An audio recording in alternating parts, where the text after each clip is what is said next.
Yeah. So then, okay, so then you weren't recording, so basically you were doing the Fiend Club stuff, which you made shirts and Trying stuff. to generate some money, because Jerry and Doyle went through so much fucking money, it was ridiculous. They would break guitars at every show, you know.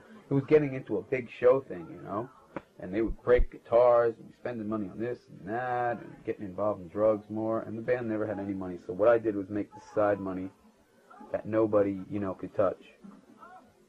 Plan 9 money or Glenn money? Glenn money, basically, but it was going to Plan 9. And I financed the Earth AD record. Now, did any of the rest of the band, were they involved in the financing of Plan 9 products? At times, but not just Jerry.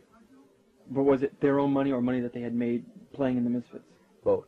Both. But they always get their money back. Don't forget, the Misfits was kind of a community thing. We never took any money from shows. What do you mean? Basically, all the money that was made at shows went into Plan 9 or went into the Misfits. Okay? So either making more shirts or making more records. Yeah.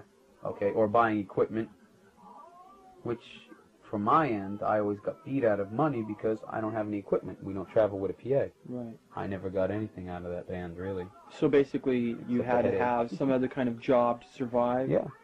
To do this whole thing. Okay. So when, so then you had this part, and then Evil Live came out how much later after Walk Among Us?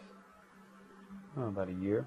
A year later? And the response was phenomenal, wasn't it? Yeah. It was really good. But why did you decide to press it and have it in stores after you had done it and had the signed and numbered ones? Oh, because the man was getting too great for it. And all these kids were writing me, and they wanted the record, and I just didn't want to do it through the mail anymore. It was getting too You had crazy. sold out, basically. It was sold out. The first pressing sold out, like, really quickly. And so I just released it to general public. So how many of that was in press? 3,000 more. And then you had... Plus the 12-inch from Germany, which is sold... He admits to 12,000, okay? So it's even more than that. So it's probably about 20,000, I'd say, because everybody and their mom has them here. And Earth AD is about the same? Earth AD, I sold 10 or 11,000 in America of my own copies. Right. And I know that shitface in Germany sold about 15, 20,000. Now, did he burn you also? He didn't. He gave me advances, and he paid me for Evil Live. But he still owes me money on Evil Live. But I've never gotten any money for Earth AD, and I want money from. I'm gonna take. Basically, I just got to call him. Now, again, this is going to cost you more money to do this. Yeah. It's an ongoing process. There's a saying in the business, like a record business, you're only as good as your next release.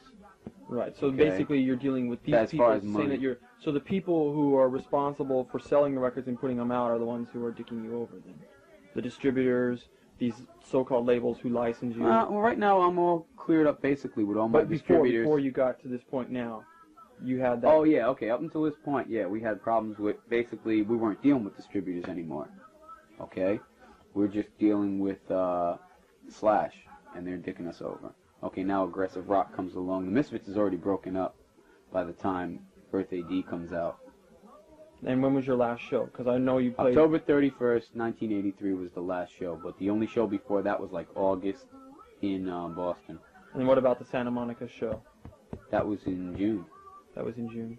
Yeah. Because you guys flew out for that show, right? Yeah. That was your last West Coast show. That's right.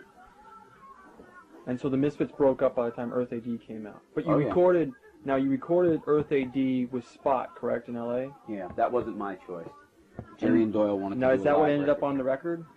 No, because we brought Spot out here, and we recorded in Fox Studios, and in, what's the name of that place? Mixolydian, too. We recorded at 2 studios out here, and mixed it over at Fox. So it was a completely another different session than the one that was in L.A.? No. Some of the tracks were saved, some weren't. Okay. You know? And so then you had recorded the 2 extra tracks, which you sold to that guy over there. Those were all recorded. Die Die was recorded when Walk Among Us was recorded. Right. Okay? So that's all my guitar on there. And it's Googie on drums on Die Die. So when did you lose Googie then? We kicked Googie out during our first... during the Walk Among Us tour, the second LA tour. We kicked him out there. And so when you came back, you went through a couple of drummers, didn't you? No. You didn't find Robo right away. No, but we did. We used Todd from the Necros. That's right. You used Todd for just a couple shows, wasn't it?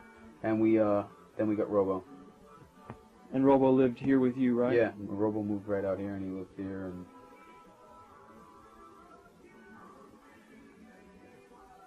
that's the end of this.